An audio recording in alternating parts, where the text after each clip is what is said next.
Hey TikTok fam, I'm coming to you today with, I guess, let's see, my take on the Risa Tisa story, the 50-part series of Who the Fuck Did I Marry? And I'm pretty sure it has some of y'all, most of y'all in a chokehold, just like I was. I listened to all 50 parts, and let's just say there were red flags. I do agree. Which she agrees that there were red flags. She never denied any of the red flags. Did she look over them? Yes, and for various reasons.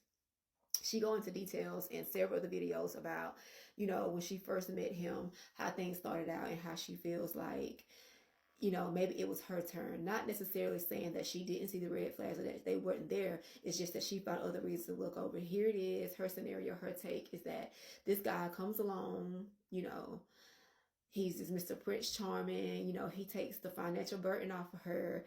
And yes, she does state that it did move along pretty fast because they met in like March, April, May, she was pregnant, June, she had a miscarriage, and so on and so forth.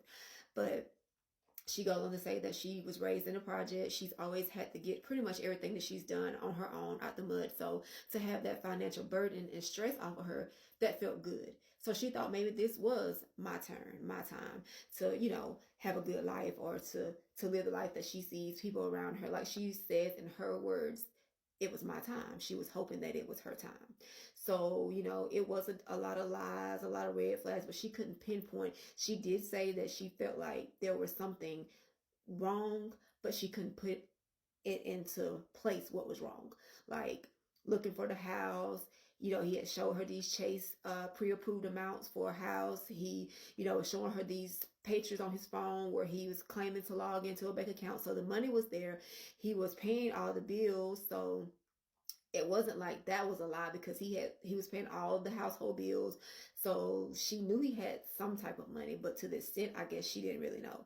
So, it just kind of prolonged and prolonged, and things started getting weirder and weirder, and more flags started to pop up that basically she couldn't ignore.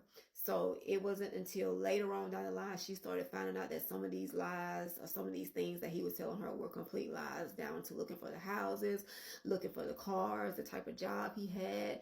So I mean, everybody is on this platform, we all have our own opinions. We've all experienced some things in our life, maybe not to her extent, but it's like people are saying, oh, she's so stupid, or the flags were there, the signs were there, but we're all human. We look over things. And like she said, she felt like it was her time. Did she pay an ultimate price for it? Yes, she did. But that's the beauty in growing, living, and she's able to heal from this and move forward from this point on.